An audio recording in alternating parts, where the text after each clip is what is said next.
Hello everyone, welcome to a new video. In this video, I'll show you how to see your all history in YouTube. It's very simple and easy. Now let's start. First, open YouTube app on your phone. Then tap on U button. This is located on the bottom right corner of the screen. Now tap on gear icon. This is located on the top right corner of the screen.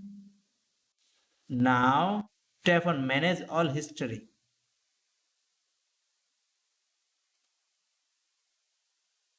Please wait. See here, this is all of YouTube browsing history and also as well as search history.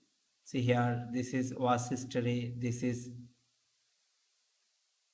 search history, and this is viewed history. See here, all of history are here. That's it for now. I hope you enjoy this tutorial. If you enjoy this, please like this and also as well as subscribe our channel for more interesting tutorial video like this. Thank you.